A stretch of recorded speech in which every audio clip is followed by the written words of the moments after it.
नमस्कार हिंदुस्तान दोस्तों, जैसा मैंने आप लोगों को लास्ट वीडियो में बताया था कि अब हम आ चुके हैं अश्वमेध इंजीनियरिंग एंड कंसल्टेंट के मैम के ऑफिस में, कैबिन में आ चुके हैं। यहाँ पे मैम जो हैं वो हमारे साथ में हैं और इनसे हम जानेंगे, क्योंकि जैसा मैंने कहा था कि इंटरनेशनल बिजनेस में जो लोग जाना चाहते हैं, जो स्टार्टअप्स होते हैं, उन्हें टेस्टिंग से बहुत डर लगता है और मोस्टली 70% जो लोग हैं वो टेस्टिंग नहीं करवाते हैं जस्ट बिकॉज वो सोचते हैं कि ये बहुत हार्ड प्रोसेस है। लेकिन आप लोगों को जानकर बड़ी हैरानी होगी और अच्छा भी लगेगा कि नासिक जैसी जगह पे भी यहाँ पे वर्ल्ड क्लास इंफ्रास्ट्रक्चर और फैसिलिटी के साथ में अश्वमेध इंजीनियरिंग एंड कंसल्टिंग जो फर्म है, जो कंपनी है, यहाँ पे इन लोगों ने पूरी फैसिलिटी डेवलप कर रखी है और फिलहाल बहुत सारे इंटरनेशनल जो कंपनीज हैं उनको ये लोग यहाँ पे सर्विस प्रोवाइड करते हैं। तो सबसे पहले तो ma'am, I am grateful to you कि आप लोगों ने समय दिया और काफी जानकारी आप लोगों ने यहाँ पे दी। तो सबसे पहले मैं चाहूंगा कि आप एक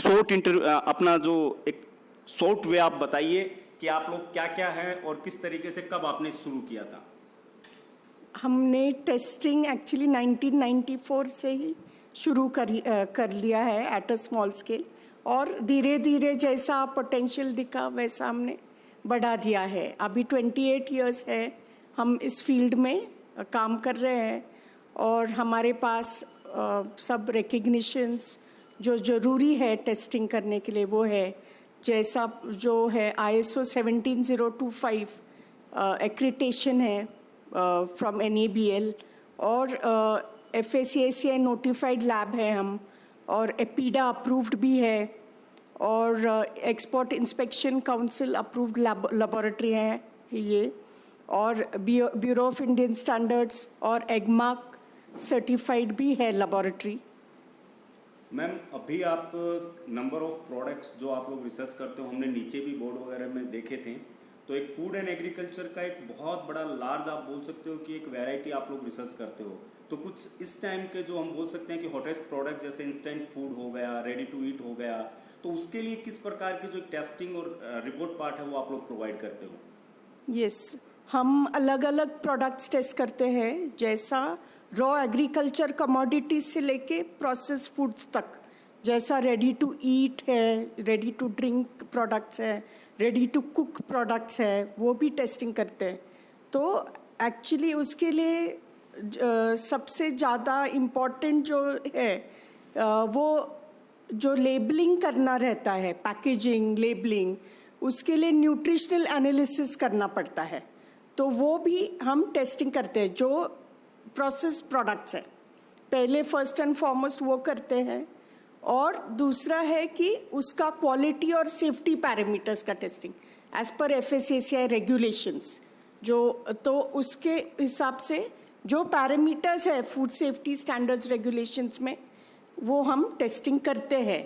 क्वालिटी पैरामीटर्स भी है, सेफ्टी पैरामीटर्स है, जैसा heavy metals, pesticides, antibiotic residues है, एफ्लाटॉक्सिन्स है, जो कुछ नॉर्म्स है FSCSI के मुताबिक वो हम करते हैं।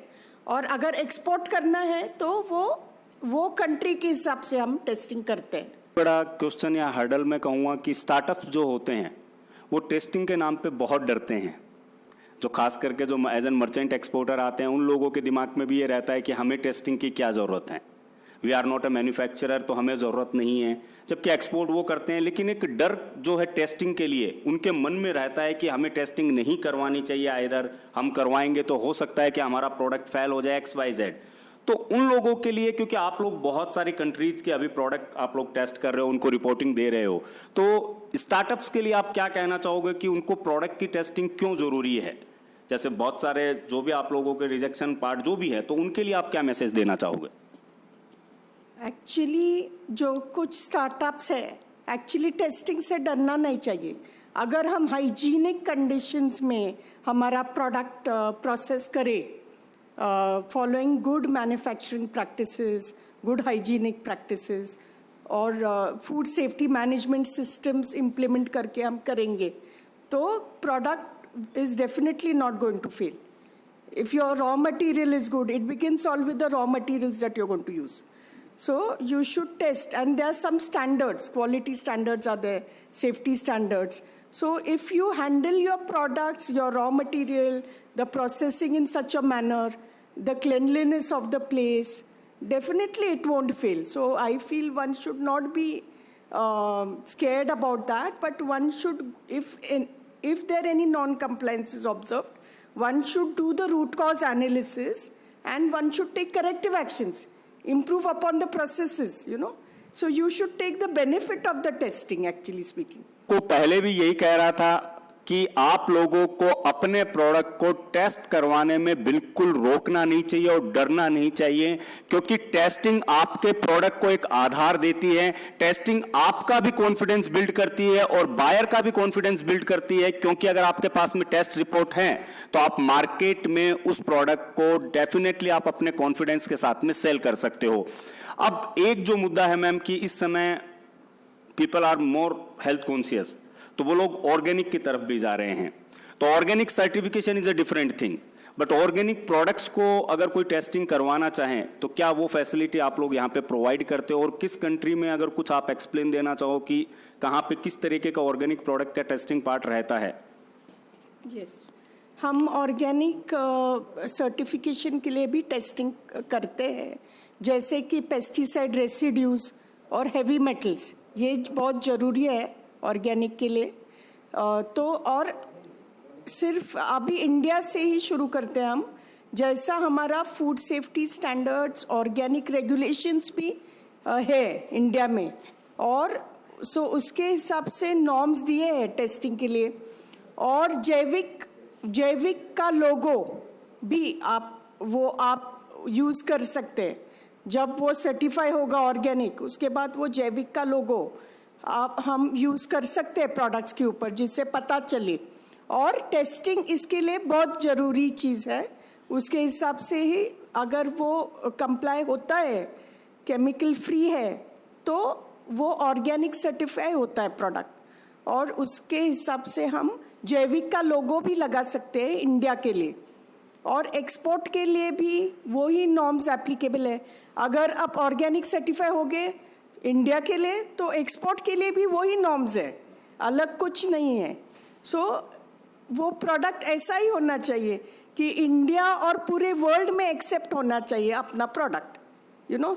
So that's very important. Ma'am एक और, अभी थोड़ी देर पहले भी जब हम लोग डिस्कस कर रहे थे तब एक ये जो चीज़ सामने आई, सर ने भी बताया था, तो एक नई चीज़ थी और बहुत सारे लोग इस चीज़ के लिए अवेयर नहीं होते हैं कि आप सिर्फ जो प्रोडक्ट डेवलप कर रहे हो, आपको टेस्टिंग जो है सिर्फ प्रोडक्ट की नहीं करनी है।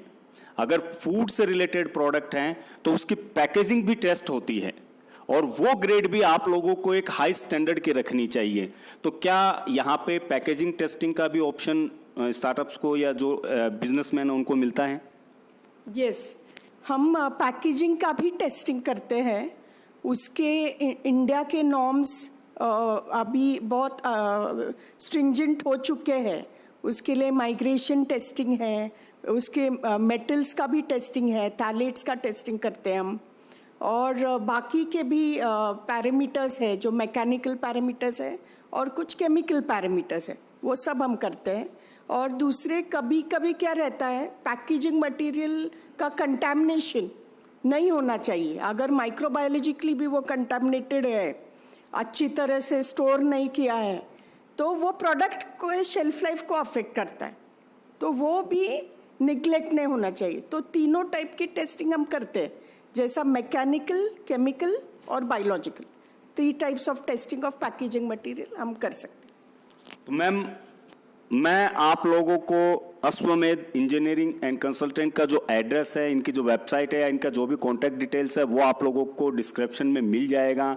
आप लोग पूरे इंडिया में से पैन इंडिया बेसिस से कहीं पे भी रहो, आप लोग अपने हिसाब से आप लोग आके यहाँ पे वर्कआउट कर सकते हो इन चीज़ों के ऊपर, और आप अपने प्रोडक्ट्स को आप यहाँ पे लाके टेस्ट करवा सकते हो। आप पूरे इंडिया में से यहाँ पे आ सकते हो, क्योंकि आप लोग टेस्टिंग पार्ट के ऊपर काम करते हो। डिटेलिंग जैसा मैंने कहा कि आपको डिस्क्रिप्शन में अवेलेबल हो जाएगी कि यहाँ पे कितने प्रोडक्ट्स, एक मंथ बेसिस पे समझा जाए तो कितने प्रोडक्ट्स और कितनी कंट्रीज के लिए लमसम यहाँ पे टेस्ट होते हैं। एक्चुअली हम अबाउट 150 कंट्रीज़ के लिए टेस्ट करते हैं। हर रोज़ हम इंपोर्ट के भी सैंपल्स हम टेस्ट करते हैं जो अदर कंट्रीज से आते हैं, और हर रोज़ एक्सपोर्ट का भी टेस्टिंग करते हैं और डोमेस्टिक मार्केट का भी। ऐसा मिलके about 200 samples, food samples a day, इतना तो हम कम से कम टेस्ट करते ही हैं।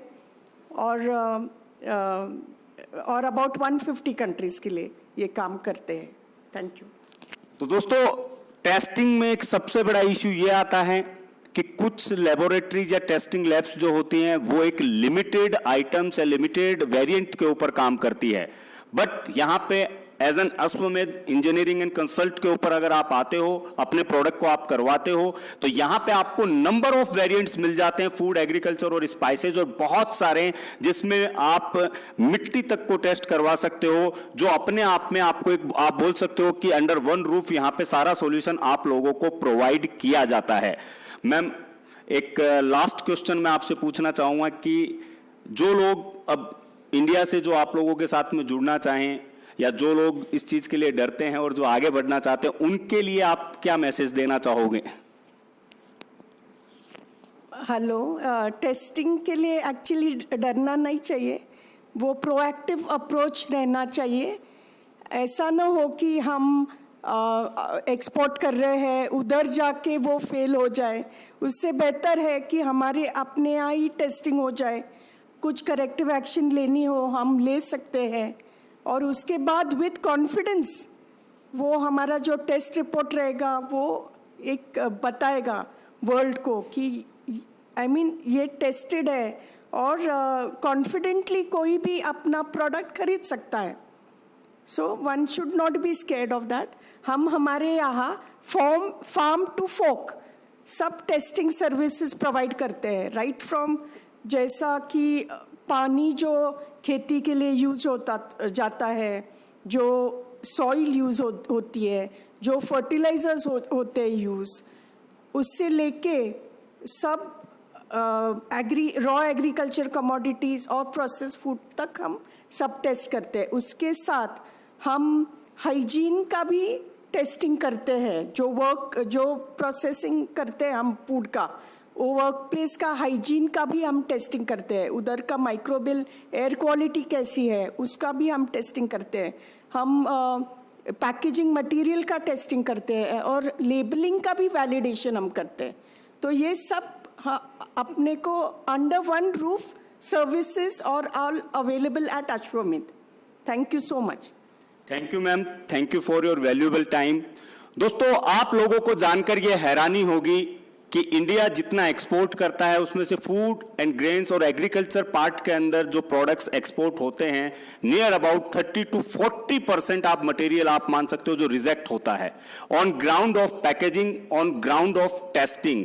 तो यहाँ पे जो लोग स्टार्टिंग में इस एज एन मर्चेंट आप लोग काम कर रहे हो, तो आप लोगों को लगता है कि मुझे प्रोडक्ट की टेस्टिंग की जरूरत नहीं है, जबकि आपका प्रोडक्ट रिजेक्ट हो सकता है, और ये कोई डर नहीं है, ये आपके प्रोडक्ट को प्रोमिनेंट बनाने के लिए है, आपके प्रोडक्ट की स्ट्रेंथ को और स्ट्रॉन्ग बनाने के लिए है। इसके लिए टेस्टिंग के लिए आप लोगों को डरना नहीं है बिल्कुल भी। टेस्टिंग आप लोगों का एक इनहेरेंट आप मान सकते हो कि प्रोसेस है, और टेस्टिंग अगर आप अपने प्रोडक्ट की करवाते हो तो यकीन मानिए आपके प्रोडक्ट के रिजेक्शन के चांसेस बहुत कम हो जाते हैं। हमारे साथ में मैम थे जिन्होंने बहुत अच्छे तरीके से एक एक करके, मुझे लगता है कि जो स्टार्टअप जिनके मन में ये डर होता है टेस्टिंग के लिए, वो आज निकल गया होगा, और वो अपने प्रोडक्ट्स को नासिक लेके आएंगे और वो लोग यहां पे टेस्ट करवाएंगे। क्योंकि जब तक आप लोगों के प्रोडक्ट टेस्ट नहीं होंगे, जब तक आपको भरोसा नहीं होगा कि आपका प्रोडक्ट इंटरनेशनल मार्केट में बिक सकता है या नहीं बिक सकता, तब तक आप उस प्रोडक्ट को नहीं बेच सकते।